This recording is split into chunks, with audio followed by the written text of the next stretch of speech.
This is A New Angle, a show about cool people doing awesome things in and around Montana. I'm your host, Justin Angle. This show is supported by First Security Bank, Blackfoot Communications, and the University of Montana College of Business.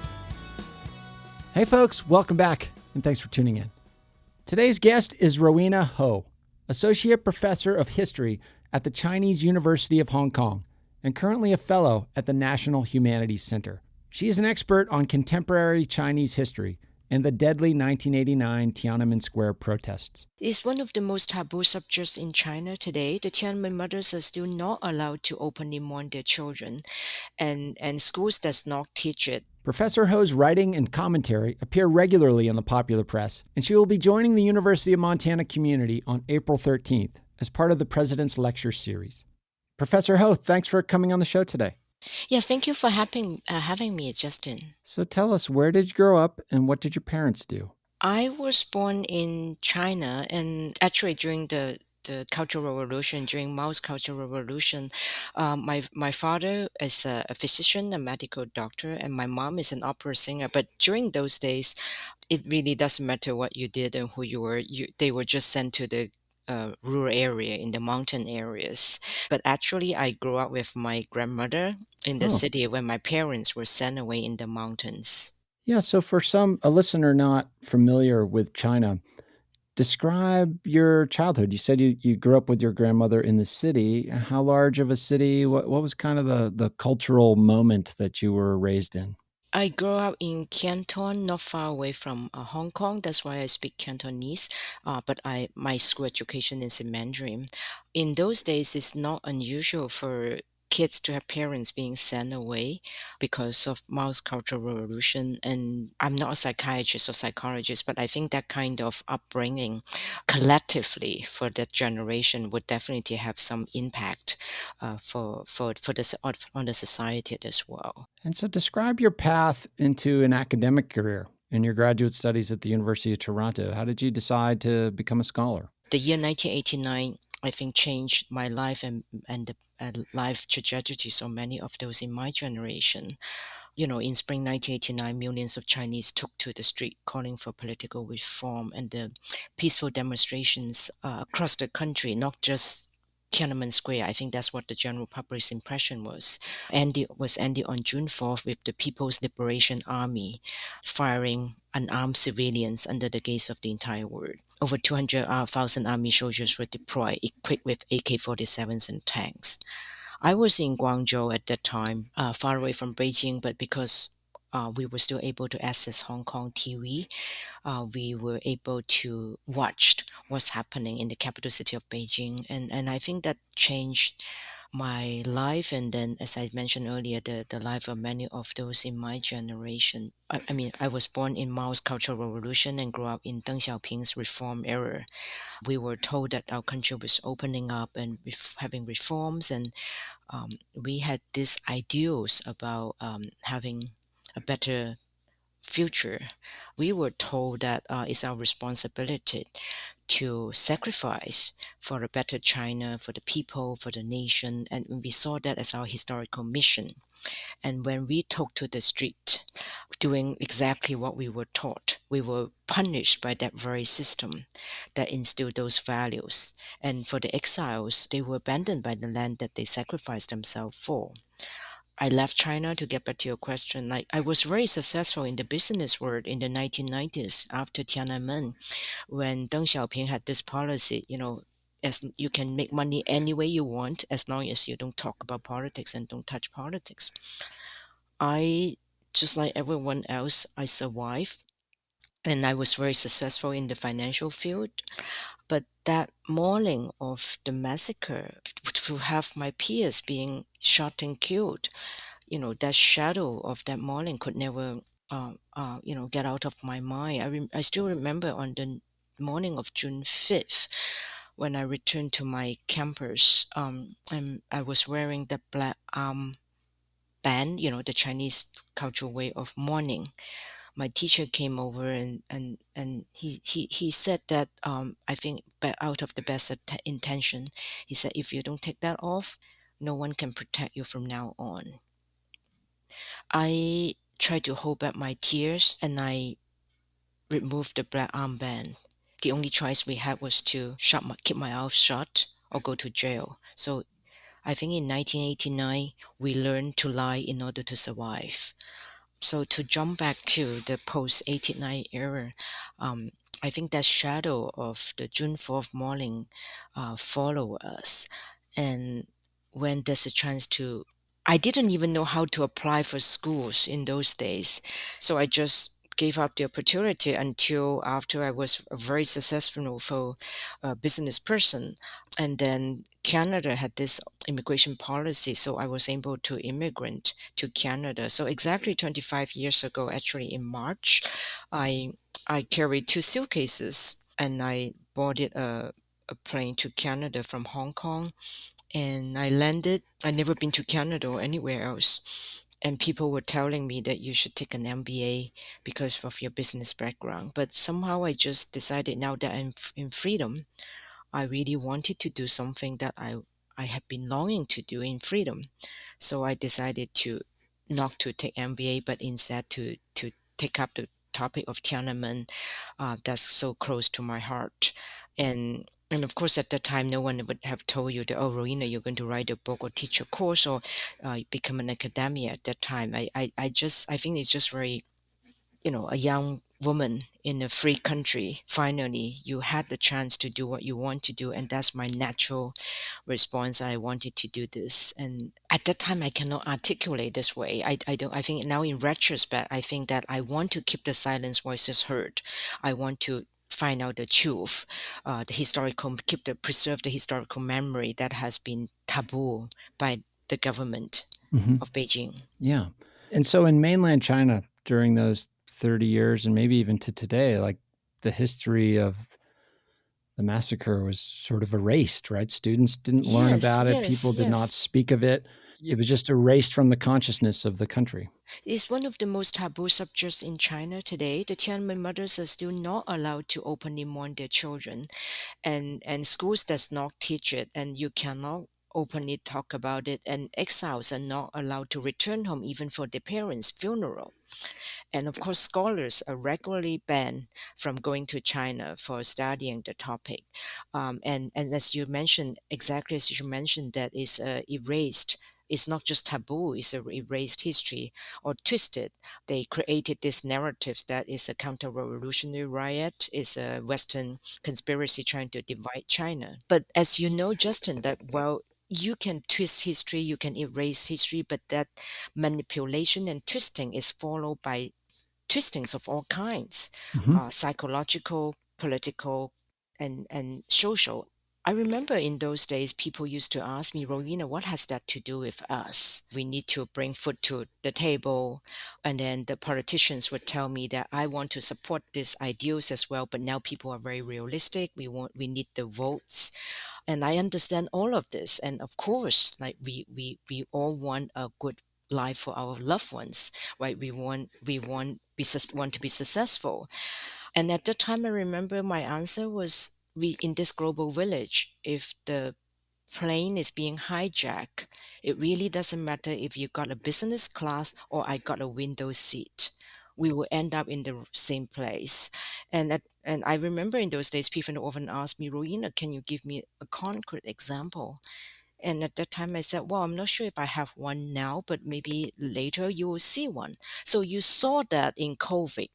So when the doctors were silenced when COVID first started, when people cannot tell the truth, and eventually we all become the victims of that silence of one doctor's voice in China, wherever you are.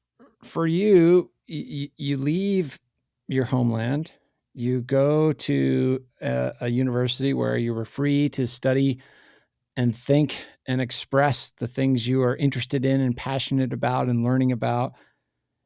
And then as a teacher, you often engage with students, maybe Chinese students who had not learned about any of this history. And some of those students push back. I've heard stories of students in your classes pushing back against some of the things the sort of true history that you're trying to teach them. Talk about that dynamic of how your message has been received by your audience and some of the activism you've had to pursue? I'm so glad that you brought this up because that's actually exactly how I started my second book, right, about Chinese student nationalism, and of course, when I was first attacked in maybe now 2016, 2017, there's one big question that I didn't quite understand. So for my generation, being patriotic meaning you try to be critical and to push your government to reform.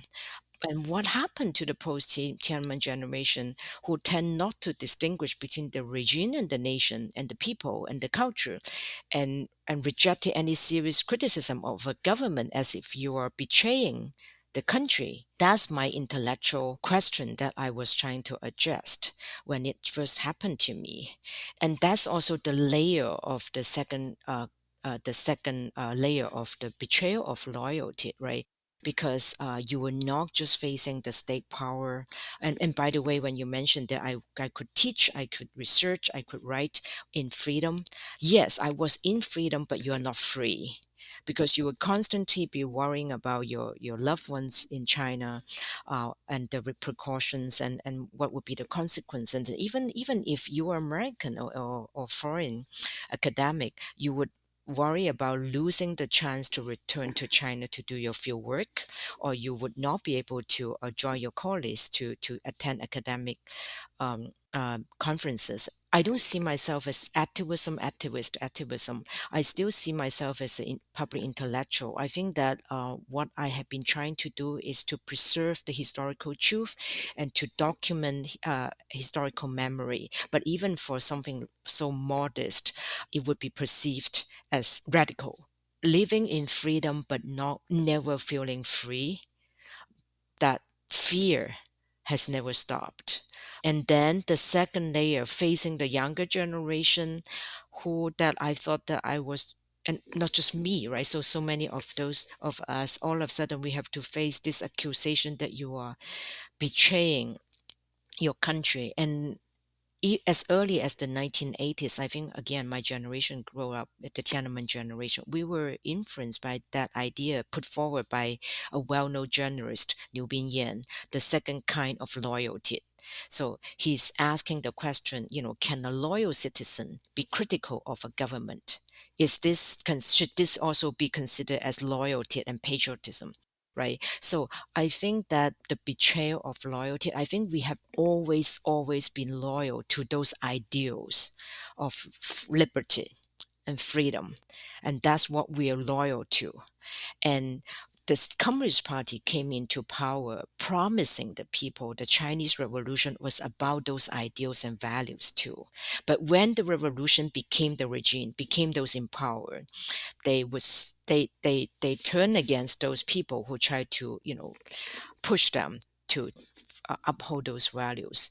And this revolution, and that's why they call all those people who are now being critical as the counter revolution, as against the Communist Party, but not that revolutionary ideals that they had promised people.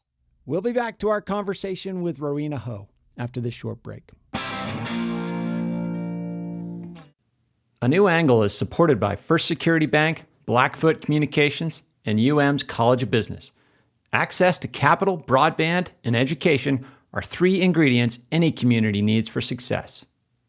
Hey, this is Mark Moss from Tell Us Something, and you're listening to A New Angle. Welcome back to A New Angle. I'm speaking with Rowena He, professor at the Chinese University of Hong Kong and an expert on contemporary China. And is that just a function of consolidation of power and trying to control people? I think that's very obvious, right? You saw this in the Soviet Union and Russia, and of course, like Putin is telling people that you are doing the right thing with the invasion now in Ukraine, and I think that's typical, and you saw this throughout the Communist Party history as well. And as a historian, I'm not unfamiliar with all of these chants. But of course, when in daily life, when you have to face the fear, and then when you have to face the attacks and challenges, and of course, at first I was shocked. I was a graduate student as well, right? Like any human beings, I like to be and I'm very Chinese as well. I don't like to be confrontational with others. So I had learned a long way to just always be calm and use my patience. And I would have to say that in the past, maybe at least 5 years, I met many wonderful Chinese students who were willing to listen, even though when they came to a classroom with suspicion, and with hesitation and all of those, of course, always with fear. But eventually, I was able to convince, or they learn as well. So I have many stories to tell, and in Hong Kong as well. So you saw the white paper movement, the recent one, and this is almost like reconciliation of the younger generation and of those people like me. Finally, they are on the same page to see that the price one have to pay for speaking truth to power, and also the importance for any citizens, not just Chinese or anyone, like as global citizens, the importance that we need to have the freedoms to speak our mind, and we all are entitled to those liberty for academic freedom, and without any of those there would be no true inquiry. And of course, that China has to face its past in order to have a future, right? There's no reconciliation without truth. So I think that COVID, we suffer a lot, but at the same time, unexpectedly, because of this experience that the younger generation have to go through in China, and watching how the government is presenting the narrative of COVID both inside and outside China, bring us together to realize that when the collective memory of the nation's immediate past were being manipulated and twisted, so many things would have been twisted as well. In our remaining time, take a moment to describe the personal risks you have taken in your career and continue to take. I mean, it's not clear that you'll be able to go back to your university in Hong Kong. There's risk to your family. Talk about that risk and how you cope with it. For a long time, I would have told you to move on to another question. I mean, anyone who asks me, and I constantly struggle between doing the right thing. It's especially painful to think about the whole point of doing what I am doing. I mean, researching and teaching and publishing and writing and speaking about this historical past was exactly because I wanted to speak for those young lives that were violently silenced in 1989. So it pains me to think that I cannot speak freely. But with the challenges that you mentioned just now, I sometimes ask myself, especially after COVID, I'm sure we all have this soul searching at some point in the past 3 years. It seems that life is so short, and we also wanted to ask ourselves, what do you want to do? What do you want? What is most important? Can I just wait another 10 years or something? Maybe it's the same question when I was doing my PhD, trying to finish my dissertation, trying to write my book. People would say that, okay, look for academic publisher, do it academically, and you all have to face all that kind of challenges. Especially for me, like I didn't have someone or something to fall back on. I'm a new immigrant. If I lost the two suitcases, then that's all that I had in this world. But then you often ask yourself, why am I doing this? I could have been just in the business world and get a house and get a car. I never even own a car or a house or anything in this country. I kept teasing to my students. I said, if I had been a boat person, if I worked for 20 years that hard, I could have at least got something. But I guess Tiananmen taught me many things, of course. People think about the Tiananmen Massacre, it reminds you about repression. But I think Tiananmen also reminds us the human beings a universal longing for basic rights, for freedom. And those were the things that kept me going. So now if you ask me these questions, those were very tough questions, and I do not even know what's going to happen to me, like in 2 months or next year. And the reason that I value the communities, many of the communities that I have been to in this country, was because individually, many of the individual in this country or in freedom, they they may not be in a position with power, but they saw me and they saw people like me, and they try to support us in our universal cause for this freedom and truth. I think it's that sense of solidarity and community that kept me going. Just like those candle lights in Victoria Park in Hong Kong, just like those hundreds of people in Denison Theatre. When I was thinking about giving up, when I had all this fear, I think it's these people that keep me going. They give me that sense of the power of the powerless, that there's certain things that cannot be crushed by guns and tanks and jails. That's the power of the powerless. Yes, thank you so much for sharing. And I do hope that, and I expect that when you arrive on campus and give your talk in a couple of weeks, that you will experience a similarly engaged and generous and curious audience. We're excited for your visit. Yeah, thanks. I should have mentioned that in the audience last time, there were a number of Chinese students, and they were so shy, or maybe they were scared. They actually waited until the crowd, everyone was gone, and I don't know where they were hiding or something. Out of the blue, they just show up in the dark, in the rain, waiting for me with, you know, both confusion in their on their faces, but at the same time also enthusiasm, and they started to share their stories, what their parents was told them. Um, I'm not sure if they're still in the area, but I would welcome Chinese students to come to the talk too. I hope that we would have a free conversation, and especially after um, all that COVID and all this experience has passed.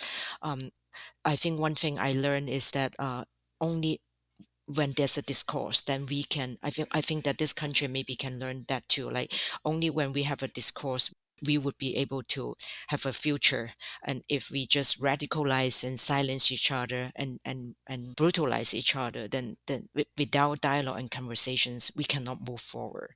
Yeah, that's a great observation. I do think that the culture we're experiencing here in the United States in no way approximates some of the oppression that you and your generation lived through. But there is a narrowing of what is acceptable in the discourse, and that is it has to be a concern. Any comments on that from your vantage point, just observing what's happened in the dialogue here in the United States?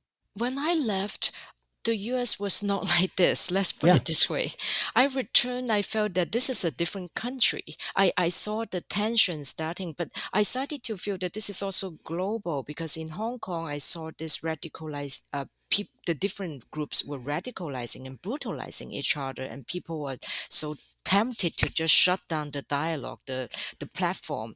I remember when I first landed Hong Kong, this Hong Kong students didn't want to talk to the mainland students, and the mainland students, the students from China, um, did not want to talk to the Hong Kong students. So it was such a tense moment.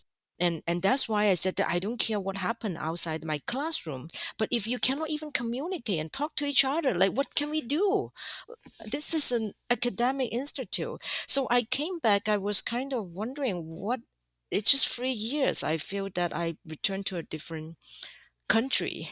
It seems that that trend is global, and I do hope that people would talk to each other again. And I hope that it's not just those superficially with all these political correct slogans on either side. And one thing, maybe from both an insider and outsider, I lived in this country for more than 10 years, and then I was from outside, both an insider and outsider. I really hope that you would preserve and protect democracy. My generation took to the streets in 1989. We had that goddess of democracy established in Tiananmen Square because we wanted to have the goddess of liberty too.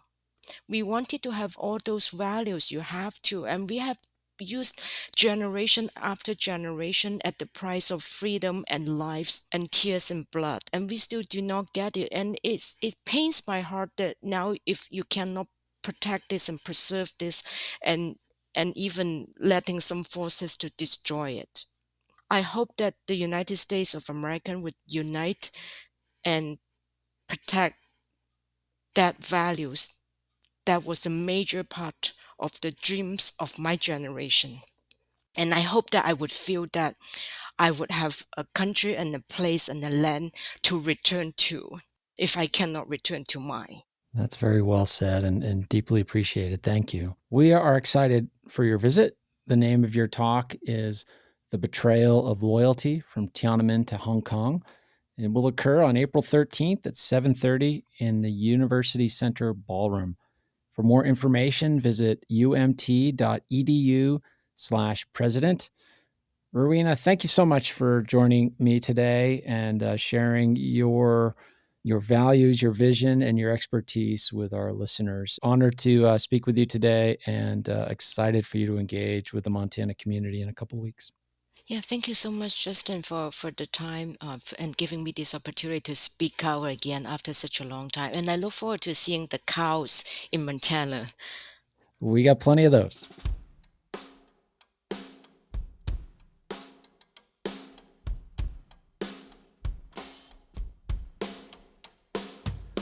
Thanks for listening to A New Angle. We really appreciate it. And we're coming to you from Studio 49, a generous gift from UM alums Michelle and Lauren Hansen.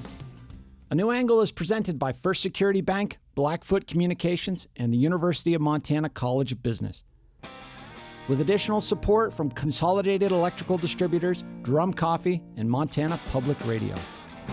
Keely Larson is our producer. VTO, Jeff Ament, and John Wicks made our music. Editing by Nick Mott, social media by AJ Williams, and Jeff Neese is our master of all things sound.